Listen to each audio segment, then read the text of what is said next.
I never thought I'd be writing this, but here I am, pouring my heart out to strangers on the internet. My name's Ethan, and I'm a 35-year-old farmer from a small town in Georgia. Been married to my high school sweetheart, Amber, for 12 years now.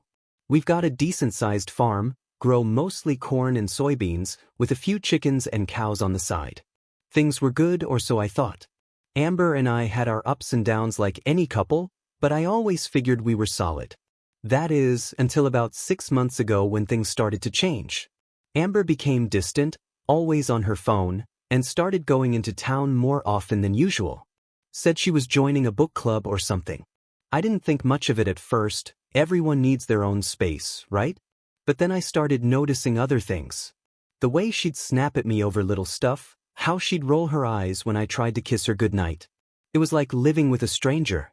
I told myself I was imagining things, that it was just a rough patch. Boy, was I wrong. It was a scorching hot day in July when everything fell apart. I'd been out in the field since dawn, trying to get ahead of a nasty-looking storm that was brewing on the horizon. Around noon, I decided to head back to the house for a quick lunch break. As I was walking past the old barn, I heard noises coming from inside. We hardly ever use that barn anymore, except for storing some old equipment.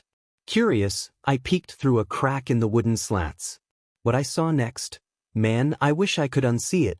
There was Amber, half naked, rolling around in the hay with our neighbor, Liam. Liam, the guy who'd helped us fix our tractor last month.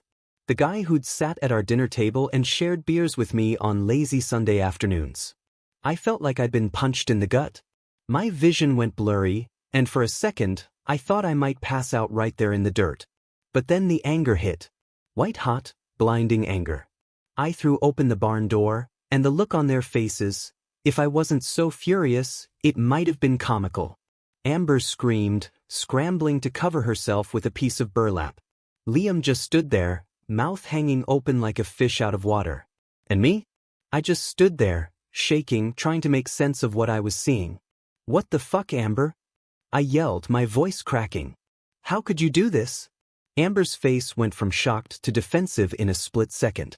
"Ethan, it's not what it looks like," she said, her voice dripping with that fake sweetness she uses when she's lying through her teeth. I laughed, a harsh, bitter sound. "Not what it looks like. Are you kidding me? You're half naked in a barn with another man. What else could it possibly be?" Liam, that spineless bastard, started stammering. "Look, man, I'm sorry. We didn't mean for this to happen." I turned to him, seeing red. "Shut up and get out. Before I do something we'll both regret." He didn't need telling twice. Grabbed his shirt and boots and hightailed it out of there like his ass was on fire. Amber, though, she wasn't budging. She stood up, wrapping that piece of burlap around herself like some kind of makeshift dress. "Ethan, please, let me explain. It was a mistake. It didn't mean anything." I couldn't believe what I was hearing. A mistake? How long has this mistake been going on, Amber? She hesitated, and I knew. This wasn't a one-time thing. This had been happening right under my nose, probably for months. "How long?" I repeated, my voice dangerously low. Amber's face twisted into a scowl. "What does it matter? A few months, okay? But it's not like you've been Mr. Perfect husband lately, Ethan. Always out in the fields, never time for me." I couldn't believe what I was hearing. She was trying to turn this around on me? "Are you serious right now? I'm busting my ass to keep this farm running, to keep food on our table, and you're screwing the neighbor because I'm working too hard." She rolled her eyes, that bitchy attitude I'd been seeing more and more lately coming out in full force. "Oh, please. Don't act like you're some kind of martyr. You love that damn farm more than you've ever loved me." Her words hit me like a slap in the face. I took a step back, trying to process what she was saying. "Is that really what you think? After 12 years of marriage?" "Well, if the boot fits," she sneered. "Face it, Ethan. We've been drifting apart for years. Liam, he actually listens to me. He makes me feel wanted." I felt like I was in some kind of twisted nightmare. This couldn't be real. The woman standing in front of me, spitting venom and justifying her betrayal, couldn't be the same girl I'd fallen in love with all those years ago. "So what now?" I asked, my voice hollow. You want a divorce? You want to run off with Liam and his prize-winning pigs? Amber's face softened for a moment, almost like she was considering it. But then that hard mask slipped back into place. I don't know what I want. But I know I'm not happy here anymore. I felt like I was drowning. Every word out of Amber's mouth was another weight pulling me under. I needed to get out of that barn, away from her, away from the sight of that damn hay where they'd been. I couldn't even finish the thought. I'm going for a drive, I muttered, turning on my heel and stalking out of the barn. Ethan, wait. Amber called after me, but I was already gone. I jumped in my old pickup and tore out of the driveway, gravel flying. I didn't have a destination in mind, I just needed to be anywhere but there. The storm that had been threatening all morning finally broke, rain lashing against the windshield. It matched my mood perfectly. As I drove, memories flooded my mind. Our first date at the county fair. The night I proposed under the stars in that very same cornfield where I'd caught them. Our wedding day, Amber radiant in white, promising to love me forever. Had it all been a lie? I don't know how long I drove, but eventually, I found myself at the old fishing hole where my dad used to take me as a kid. I parked the truck and just sat there, listening to the rain and trying to make sense of my world that had just been shattered. My phone buzzed incessantly, missed calls and texts from Amber. I ignored them all. What could she possibly say to make this better? As the sky began to darken, I realized I had to go back eventually. I couldn't hide out here forever, as tempting as it was. With a heavy heart, I turned the key and started the long drive home, dreading what was waiting for me there. When I pulled into the driveway, the house was dark except for a single light in the kitchen. I sat in the truck for a few minutes, gathering my courage. Part of me wanted to turn around and drive away again, but I knew I had to face this head-on. I walked in to find Amber sitting at the kitchen table, a half-empty bottle of wine in front of her. She looked up when I entered, her eyes red and puffy. "You're back," she said, her voice hoarse. "Yeah," I replied, not knowing what else to say. I grabbed a beer from the fridge and sat down across from her. We sat in silence for what felt like hours, the ticking of the old clock on the wall the only sound. Finally, Amber spoke. "I'm sorry," she whispered. I laughed bitterly. "Are you sorry you did it, or sorry you got caught?" She flinched at my words. "Both, I guess." "I never meant for this to happen, Ethan." Things like this don't just happen, Amber. You made a choice. Multiple choices, over and over again. She nodded, tears streaming down her face. "I know. I fucked up. I fucked up so bad." I wanted to comfort her, to wipe away her tears like I'd done so many times before. But the anger and hurt were still too raw. "Why?" I asked, my voice cracking. "Why wasn't I enough?" Amber's face crumpled. "It's not that you weren't enough. I don't know." I felt invisible, Ethan. Like I was just a part of the farm, not a person anymore.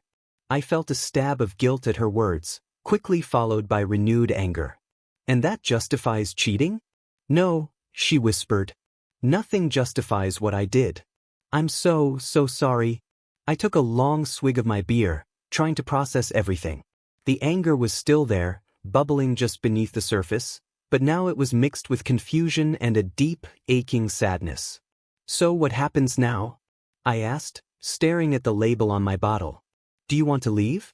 Be with Liam?" Amber shook her head vehemently. "No, God, no. He was a mistake. A stupid, horrible mistake. I don't want him." I looked up at her, searching her face for any sign of deceit. "Then what do you want, Amber? Because I'm having a hard time understanding any of this." She reached across the table, hesitating before placing her hand on mine. I didn't pull away, but I didn't respond either. "I want us, Ethan," she said softly. "I want to fix this. I know I screwed up and I know it won't be easy, but I love you. I've always loved you." I felt a lump form in my throat. Part of me wanted to believe her, to grab onto those words and never let go. But another part, the part that kept replaying the scene in the barn, wasn't so sure. "I don't know if I can trust you again," I admitted. "Every time I close my eyes, I see you with him. How am I supposed to get past that?" Amber's face crumpled again, fresh tears spilling down her cheeks. "I don't know," she whispered. but I want to try. Please, Ethan. Give me a chance to make this right. I pulled my hand away, standing up abruptly. The room felt too small, too suffocating. I need time, I said. I can't make any decisions right now. I'm going to sleep in the spare room tonight. We can talk more tomorrow. As I turned to leave, Amber called out, I love you, Ethan. I paused at the doorway but didn't turn back. I love you too, I said softly. I just don't know if that's enough anymore. I barely slept that night.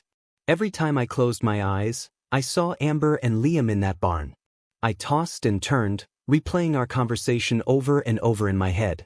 By the time dawn broke, I was exhausted and no closer to knowing what to do. I got up early and headed out to the fields.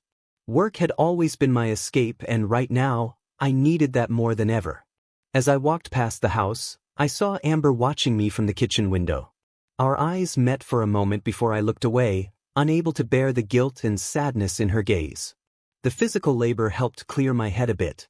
As I worked, I found myself thinking about our marriage, trying to pinpoint where things had gone wrong. Had I really been neglecting Amber? I thought I'd been doing everything right, working hard to provide for us, planning for our future. But maybe I'd missed something crucial along the way.